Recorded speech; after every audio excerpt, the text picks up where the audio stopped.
అందరికీ నమస్కారం. తెలుగు కథల సంపుటికి స్వాగతం. ఈరోజు మనము చందమామ కథల్లోని బేతాళ కథల్లో కనువిప్పు అనే కథ చెప్పుకుందాం. పట్టువదలని విక్రమార్కుడు చెట్టు వద్దకు తిరిగి వెళ్ళి చెట్టుపై నుంచి శవాన్ని దించి భుజాన వేసుకుని ఎప్పటిలాగే మౌనంగా శ్మశానం కేసి నడవసాగాడు. అప్పుడు శవంలోని బేతాళుడు, రాజా, నువ్వు ఎవరి కోసం ఇలా శ్రమపడుతున్నావో తెలియదు. పరీక్షకు నిలబెట్టితే ఎవరి కోసము ఎవరు ఎలాంటి సహాయము త్యాగము చెయ్యరు. ఇందుకు తాత్కారణంగా నీకు శ్రీపుర రాజకుమారుడు కామపాలుడి వృత్తాంతం చెబుతాను, శ్రమ తెలియకుండా విను అంటూ ఇలా చెప్పసాగాడు. శ్రీపురం రాజు గుణవర్ధనుడు, అతని కొడుకు కామపాలుడు జబ్బుపడి మంచం పట్టాడు. రాజవైద్యులు ఎంతో శ్రద్ధగా ఎక్కడా లేని మందులు తయారు చేసి అతనికి చికిత్స చేశారు. మంత్రవైద్యులు మంత్రాలు వేశారు, తాంత్రికులు తంత్రాలు చేశారు. కానీ రాజకుమారుడు నానాటికి క్షీణించసాగాడు. ఆ సమయంలో ఒక బౌద్ధ భిక్షువు ఎవరో పంపినట్టుగా రాజభవనం ప్రవేశించాడు. రాజు అతన్ని సాదరంగా ఆహ్వానించి, మహాత్మా, సాక్షాత్తు బుద్ధ భగవానుడిలాగా సమయానికి వచ్చారు. నా కొడుకును మృత్యుముఖం నుంచి కాపాడండి అని వేడుకున్నాడు. రాజా, నీ కుమారుడు మరణశయ్య మీద ఉన్నాడని ఆ విచారం మూలంగా దివానంలో అందరూ తమ పనులు ఉపేక్షించి దేశంలో పరిపాలన స్తంభించిపోయేటట్టు చేశారని తెలిసింది.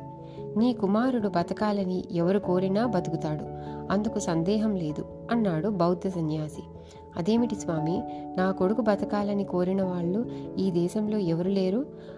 అందరము వాడి ఆయువే కోరుకుంటున్నాము అన్నాడు రాజు. కోరుకున్నంత మాత్రాన లాభం లేదు. రాజకుమారుడు బతకాలని కోరుకునేవాళ్లు తమ ఆయువు అతనికి దారపోసి అతనికి బదులుగా తాము చావడానికి సిద్ధపడాలి అన్నాడు బౌద్ధ సన్యాసి. సన్యాసి ఇలా అనగానే అందరి మీద నిశ్శబ్దం ఆవరించింది. కానీ అందరి మనసులు అతి వేగంగా ఆలోచిస్తున్నాయి. రాజు ఇలా అనుకున్నాడు, ఒకరి ఆయువు ఇంకొకరికి దారపోయటం అన్నది సాధ్యమా? ఇది నమ్మదగినదేనా?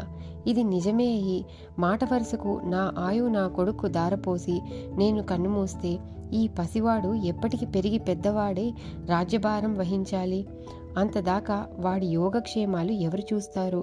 నేను పోయిన మరుక్షణం వాడి చుట్టూ ఎన్ని కుట్రలు ఆరంభం కావు. నా కొడుకు కోసం నేను చావటం నిశ్చయంగా నిరర్థకరం అవుతుంది. రాణి ఇలా అనుకున్నది, నా చిట్టి తండ్రి నా ఆయువు పోసుకొని బతికితే సంతోషమే, కానీ నేను పోగానే రాజు ఇంకో పెళ్లి చేసుకుంటాడు. నా కొడుక్కి సవతి తల్లి వస్తుంది. రాజు కొత్త భార్యకు దాసుడై నా కొడుకు సంగతి పట్టించుకోడు. వాడికి తమ్ముళ్ళు పుట్టుకొస్తారు. రాజ్యం కోసం ఎన్ని దురన్యాయాలు జరిగేది అందరూ ఎరిగినదే. నేను చచ్చి నా కొడుక్కి ఆయువిచ్చి ఏం లాభం? బతికుంటే ఇంకా పిల్లలను కనే వయసే నాది. మంత్రి ఇలా అనుకున్నాడు, ఈ రాజును రాజ్యాన్ని నేను 1000 కళ్ళతో కనిపెడుతూ ఉండబట్టే సరిపోయింది. కానీ రాజకుమారుడి కోసం నేను నా జీవితం బలిపెడితే మరుక్షణం రాజ్యం తల్లకిందులవుతుంది. ఈ దేశాన్ని క్షణంలో శత్రువులు అపహరిస్తారు. చుట్టుపక్కల దేశాలలో చెప్పుకుంటున్నది నా సామర్థ్యం గురించి కానీ రాజుగారి దక్షత గురించి కాదు. నా కీర్తి ఇంకా పెరుగుతుండగా నేను ఈ బొట్టికాయ కోసం ప్రాణాలు అర్పించడం అవివేకం. నాకున్న భవిష్యత్తు నిరకరమైనది. ఈ రాజకొడుకు భవిష్యత్తు అనుమానాస్పదం. సేనాపతి ఇలా అనుకున్నాడు, నేను శ్రీపురం రాజు కోసం ఏ క్షణానైనా చావటానికి సిద్ధంగా ఉన్నవాణ్ణే. నేను కోరదగిన వీరమరణం, అంతేకాని ప్రాణదానం చేయటం కాదు. రాజకుమారుడి సన్నిహితులంతా మౌనంగా ఉండగా మధ్య నేను ఎందుకు కలగజేసుకోవాలి?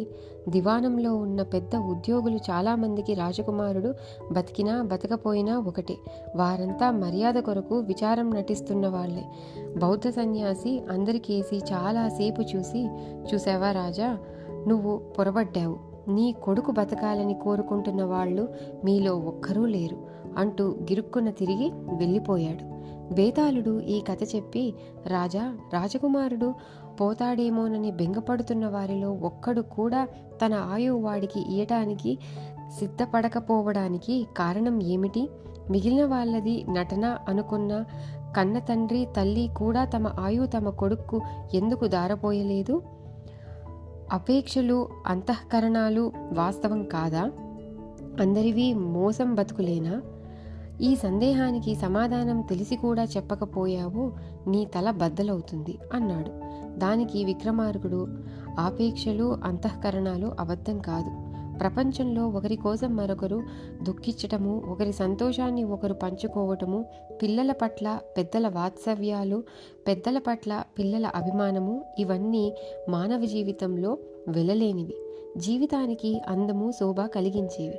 అయితే మనుషుల మధ్య ఉండే ప్రేమ బంధాలు నిజానికి జీవిత బంధాలు కూడాను. తల్లిదండ్రులు తమ జీవితంలో భాగాలుగానే పిల్లలను ప్రేమిస్తారు. ఇంకొకరికి జీవితం దారపోయటం అంటే వారిని కూడా జీవితంతో పాటు త్యాగం చేయటమనే మాట. అది ప్రేమ ఎలా అవుతుంది? ఒకరి కోసం ఒకరు ప్రాణత్యాగం చేయటం అనేది ఉద్రేకంలో చేసే పని.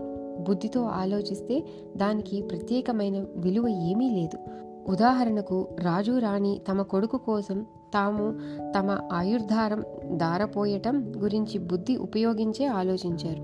అందులో స్వార్థం కానీ కుతర్కం కానీ ఉన్నదనగలమా? అనలేం అన్నాడు.